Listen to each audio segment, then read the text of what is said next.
wish you love, light, and milk.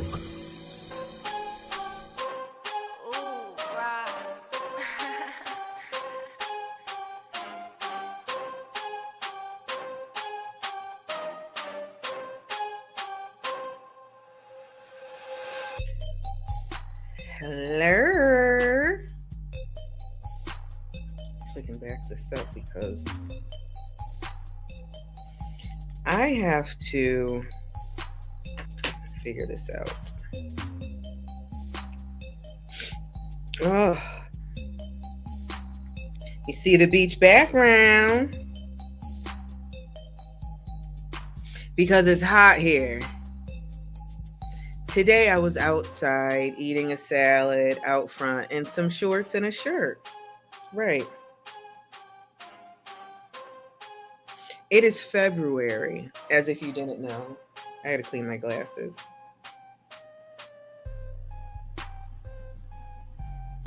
It is February, as if you didn't know. Checking my sound. Sounds great.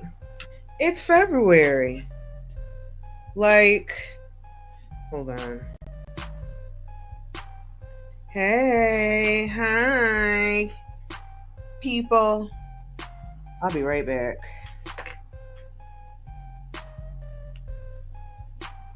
Wait, it didn't work.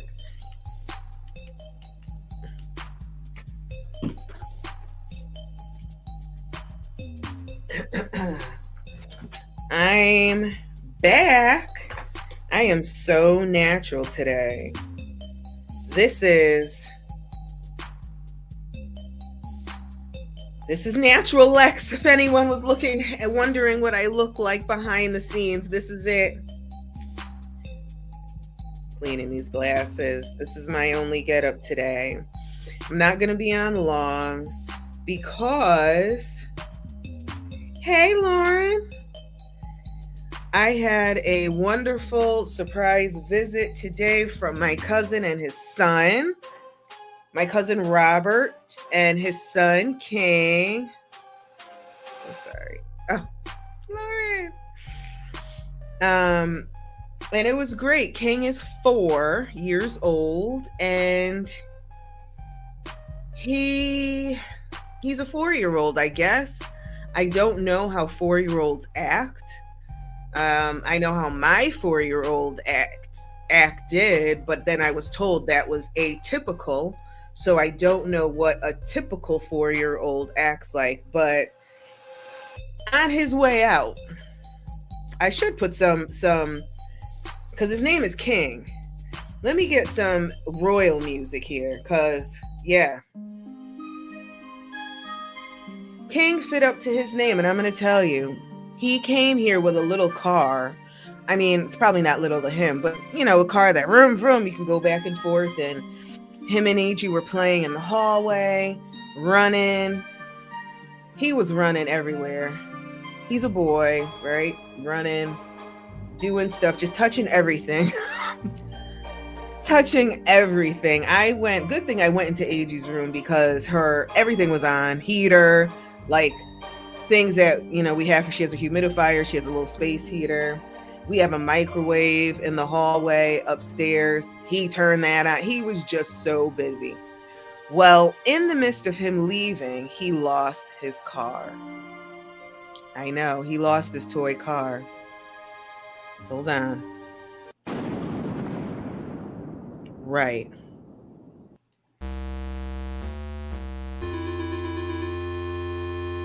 Game over. He lost his car. Exactly. Well,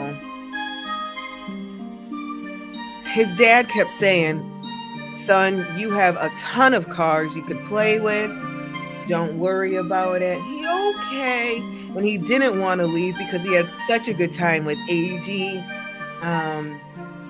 And I was walking him down the stairs because his shoes were untied for safety purposes. And every step that we went down, he had a demand. And I'm going to tell you exactly what this demand was. When you find my car, you make sure you put it away. And if you find my car, make sure you clean it up. And when you find my car, don't lose it again. I mean, demand after demand. I said, this.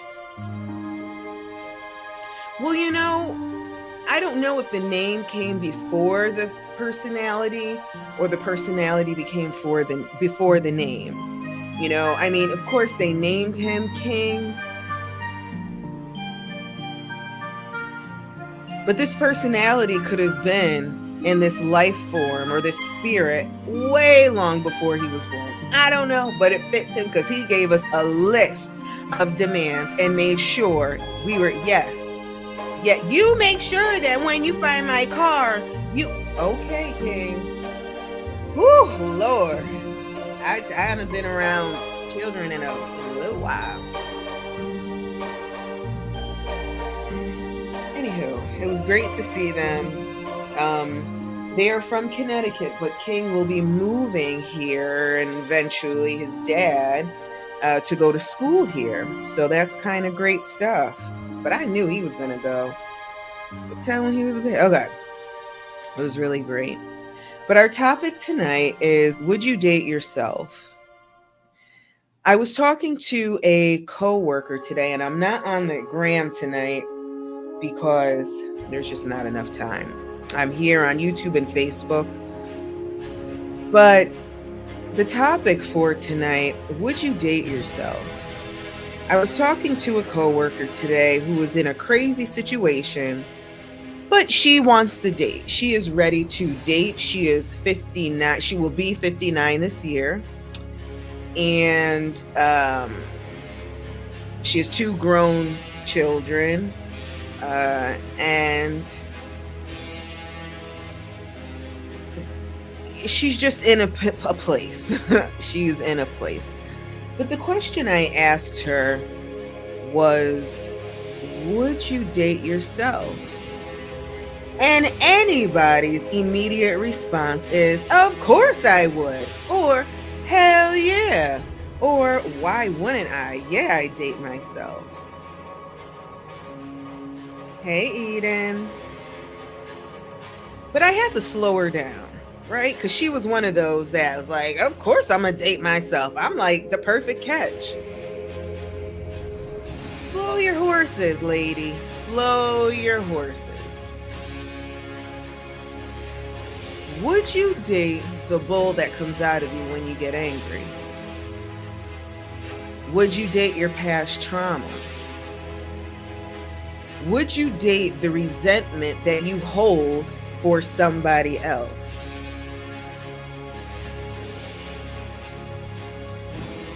Would you date your insecurities? Now, before we started having this conversation, she started talking about her insecurities, and she covers herself up.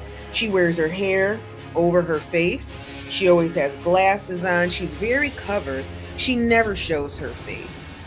And we talked about that. She said, well, I'm insecure and I like to hide myself. Even my glasses, they're fake, but I just put them on so I can hide my face. Okay. So now you've disclosed that information to me. Would you date that? And she paused there, right? So the rest of the question, she was like, yeah. And then the flip comes, right? Because especially when we're in a certain place, we don't want to admit anything. We don't want to admit that we're wrong or admit that maybe we do have some issues, right? Some mental health issues. That we may flip, flop, and switch. Well, her switch was, okay, I'm not looking to get into a relationship. It has to stay open. Thank you so much. Yeah, that my allergies. I don't really want to get involved in a relationship. I just want to see somebody, once a week, maybe twice a week, go to dinner, have lunch, go to games, do events, but I don't want that person in my face. I said, well, so because you have to do the work with inside yourself, and the truth is she wants a relationship, right? She wants love. That's a human need, love. Hey, Nanda. I am glad to see you. I love you. I hope all is well. I know it's not. I know you're going through a lot right now. We're going to send Nanda a ton of great energy right now. So humans, we have basic human needs. And any psychologist, science, it's necessary, right? Shelter, food, even though we can fast, but we do need shelter, food, love, and to actually connect. And there are some more, and a connection to somewhere else, whether that be a person, a deity, God, your spirituality, whatever you connect to, but that's some of basic human needs. And I know, deep down, yeah, we want love. We want to be love, and we want to give love. But that little flip around of, I'm not, I don't want anyone. Then what is the point of you doing what you're doing to try to find somebody if you really just want that once a week person? You know what I'm saying? Because anybody can find a once a week person, right? And I'll just sexually, it's not hard at all. However, the truth is we want to be able to connect with someone. Right? And if sex is brought into it, that is opening an entire energetic portal where I don't care, especially when you get to a certain place in your life. And I'm not saying it doesn't happen because, we've been there, okay? It does open an energetic portal though.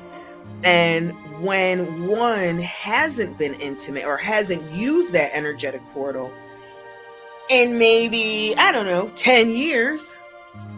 And then they find that one that they're that's not an easy thing to just, just once a week. No, that is an entire energetic shift, an energetic exchange. That is swapping saliva and DNA. When you swap your DNA with someone, there is a connection. It doesn't even have to be spiritual. It can be scientific, right? When you mix DNAs, and DNAs are mixed when you kiss someone, saliva, your lips give off DNA, tongue, they swab because it's the easiest way to get DNA. And of course, doing the do, you're going to get some DNA, right? So it's going to happen. So my question, would you date yourself?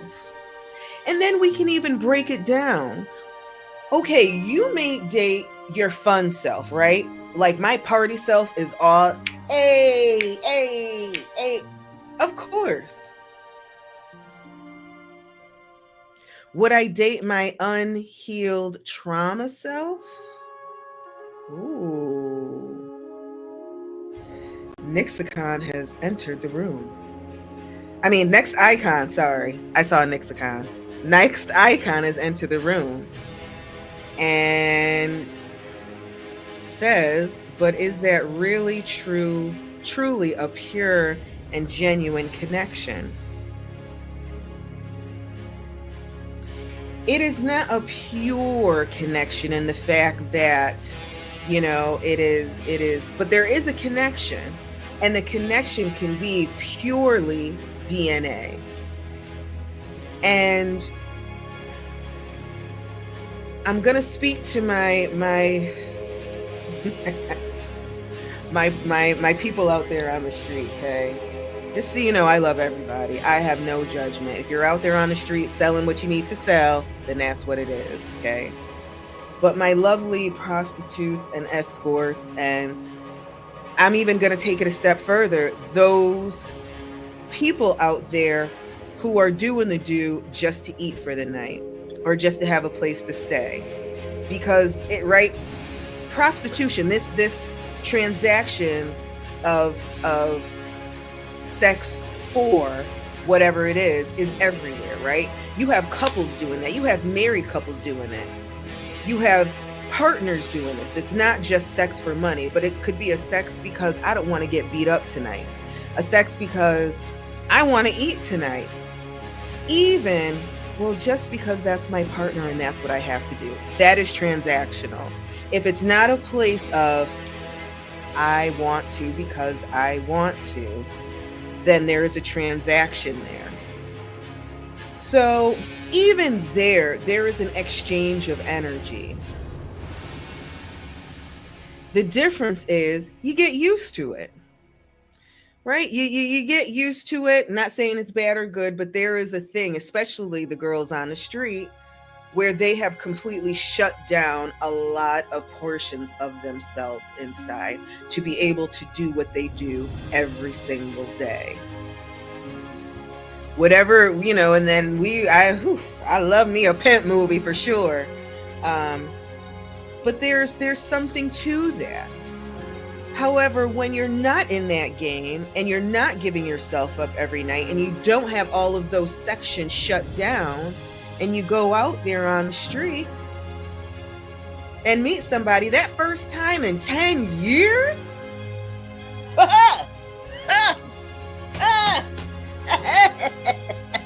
that first time in 10 years is going to be something crazy. Hey, Tiff. Yes, girl, we are on the beach because it is hot here in Atlanta. I was outside today with some shorts, eating my little lettuce. It wasn't a whole salad. It was just lettuce and cucumber. Anyway, though, I asked this question, would you date yourself, just to start taking different looks into the different facets that we all have. I would date my party self. I wouldn't date my unhealed child self. Understand? I'm not going to date my unhealed trauma. I don't want to. So now what's the next question? Well, what is my unhealed trauma? And the more that we get into this, the more that we discover. It's like the more you know, the more you realize that you don't know. I would just like to point out that we have N as next icon, who is an actor, who is, I don't know how many IMDb's you're credited now, though, maybe 50, some change. But check him out when you absolutely can. Thank you so much for popping in. I appreciate it. But think about all of those places. We can even go as deep as maybe an incident didn't happen to us per se, but we saw it happening in our family. And because we experienced it in our family, we carry it with us, which has caused some trauma. And we think because it didn't happen to us that it doesn't affect us, but it does. Would you date that part of you? So you have to look at every little bit. And the places where you can just say, no, that's just something to work on. So every time I ask myself that, and I do ask myself that, would I date myself? And there are aspects of me 100% I'm down with. There are aspects of me where I don't know. I don't know. I'd want to heal that part. And not that I'm expecting perfection. And maybe I would want to date myself because I am in the place constant movement, constant healing, constant inter-reflection of who I am, and keep adjusting to make it better, make me better, make me a better person. And so it is just a reflection of, well,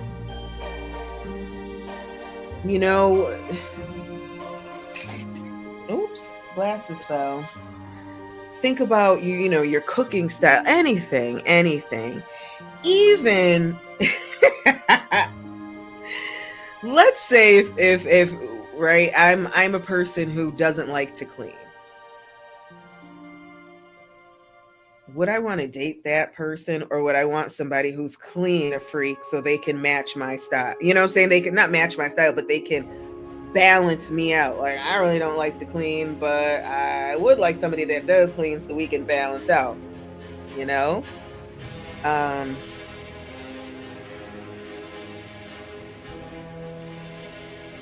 Tiff says, yes, I would date myself. The giggles would be serious, Lord. Next icon says, who am I now is better and far more in tune to things than who I was, 100%. And that is so important. That process and that growth, development.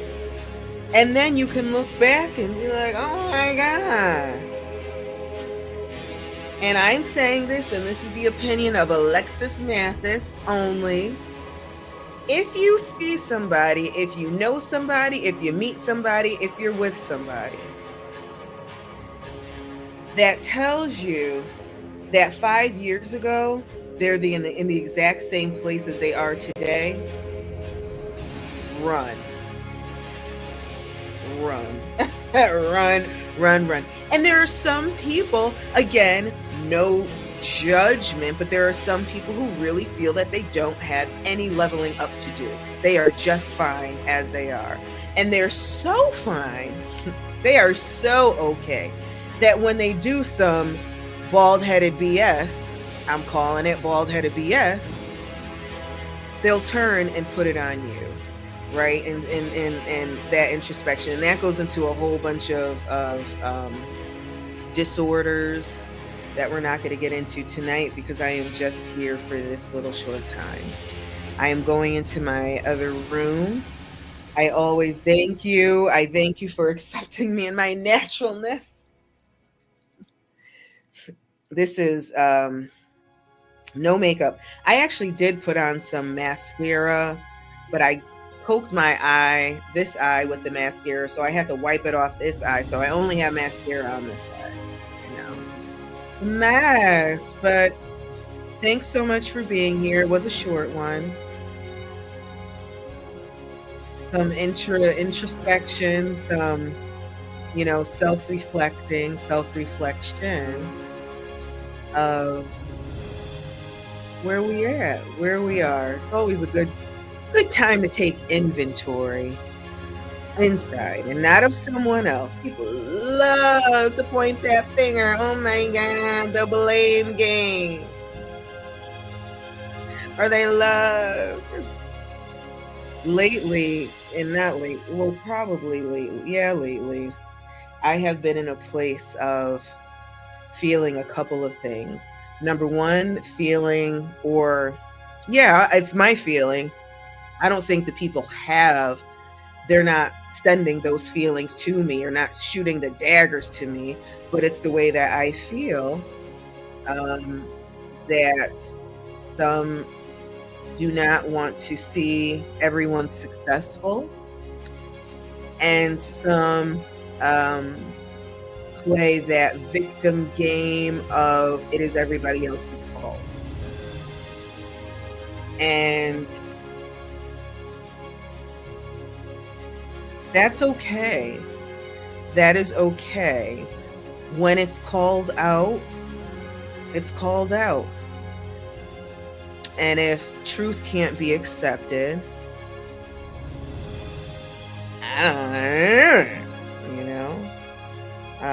and it's okay, because it all stems from trauma. And if we can just get down to that level, shifts or move, mountains aren't going to move. They may, but not necessarily, but it's just getting there. So I am going to go. I love you so much. I'll see you next week. Bye.